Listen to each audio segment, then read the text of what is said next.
Red Ruby, loosey goosey, red ruby. So what is the perfect movie? The combination of beautiful cinematography, a gripping story, or incredible performances? I suppose some people would give the example of The Godfather, perhaps The Godfather Part 2, There Will Be Blood, or maybe Pulp Fiction, even Shawshank Redemption. But I feel as if there is one film that is above all of these iconic movies. Of course, you've seen the title of the video. I'm talking about 2005 Fantastic Four. There's babes, and more babes.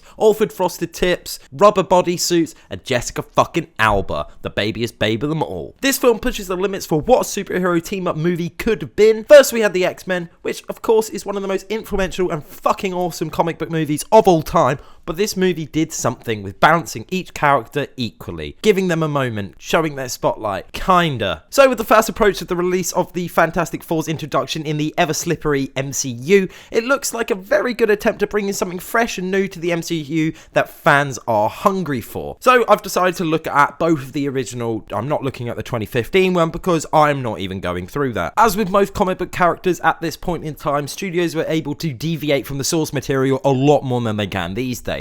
Basically just shitty skiing gear, a lousy go at a very awesome comic book design. It was the age of the leathery X-Men and not wanting to fully commit to the source material because people weren't familiar with the source material, whatever bollocks they used to say. But there you go. That being said, I think the cast is perfect. You got Ioan Gruffudd as Mr. Fantastic. He is one of my favourite live action versions of this character. Not that Miles Teller, John Krasinski, or even Pedro Pascal will do a bad job. I just think that he's the only one so far that's managed to capture, you know, that he's the smartest man on earth. And of course, childhood nostalgia, that demon, has, you know, some sort of thing to play on it, and also the amount of screen time he has compared to the other actors, that obviously plays a factor. Chris Evans, playing yet again another comic book character. This bloke is all over the place, even reprising this role in 2024's Deadpool and Wolverine, which I'm sure if you're watching this video, you've seen that fucking movie. Who's to say if this is the same Johnny Storm, but it's a nice thought. I love him. He just wants money and babes and deals, and he's the one who brings the group's powers to the spotlight. Johnny's always got a quick remark, and he's usually mean to the Thing, which is kind of horrible because I feel kind of bad for the guy. Jessica Alba, that is all.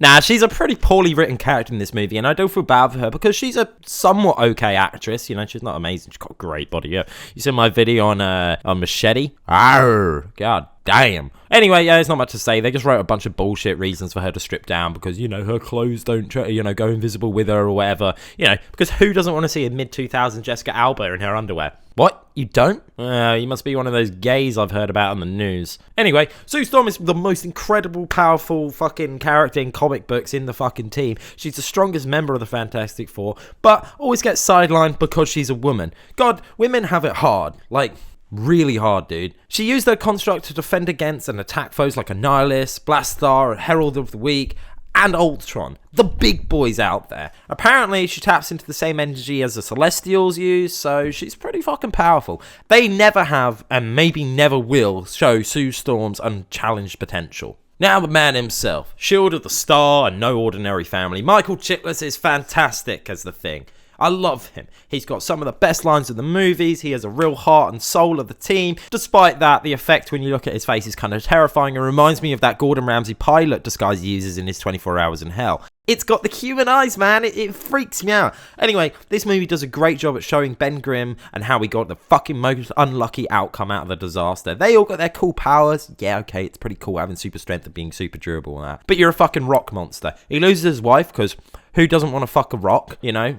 He loses his wife, he loses himself, and he finds new meaning in keeping the group together, which is nice. Anyway, spoiler alert for this 20-year-old movie. He gets Dr. Doom to change him back into being human after being tricked by Doom. And if there's no Thing in Doom's way, then Doom goes after the other Fantastic Four. And in their darkest hour, the Thing, Ben Grimm, whatever, manages to revert the experiment, get his powers back, smash through the wall, clobbering Dr. Doom and saving his friends and the day. Speaking of Dr. Doom, this is probably the best live-action version of the character we have seen. I mean, there's only been like the 1994 Fantastic Four and then the 2025.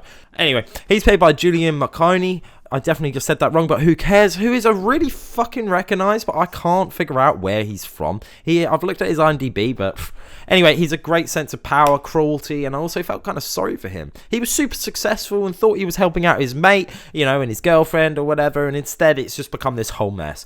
They all get cool superpowers. He loses his woman to his fucking sniveling little pussy of a man, loses $1 billion company, and then he becomes a villain and everyone hates him. It's not even like he wants world domination or to take over New York. He just wants to destroy the Fantastic Four for fucking him over, which I think is a completely valid point. So I'll talk about the elephant in the room. Robert Downey Jr. will be doing a fantastic job of this character. I have no doubt about that. I believe the Russos will be able to do this character justice. But why is it RDJ? Why is it literally not any other actor? Literally, I'd take our actress over this. Just somebody that isn't already a character.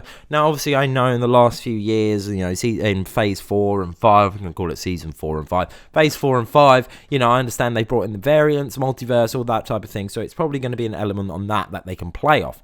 But it also kind of sucks. I'm like, just give me a fucking badass guy. Give me fucking, I was going to say John Travolta, and I don't know why John Travolta was the first thing that came into my head. I just think it's probably weak to do, and at the end he ends up in a shipping container going back to Latveria. There you go. The effects are what you'd expect from a superhero movie from 2005. It mostly looks good, but as soon as you get close up with things like Mr. Fantastic Fingers sliding under the door, or the Sue Storm turning invisible with, whatever his name is, Mr. Fantastic, no, Human Torch. The effects are surprisingly alright for a comic book movie, but if you don't dwell on them for too long, otherwise the faults start to emerge. Alright, well, what else is there to say? What have I really said? I've been talking for 7 minutes, but have I really said anything? Probably not. Anyway, right, cheers, you can bugger off now. Remember to like, comment, subscribe. Give me a suggestion on what movie to review next, or talk about, whatever I'm doing. Bye.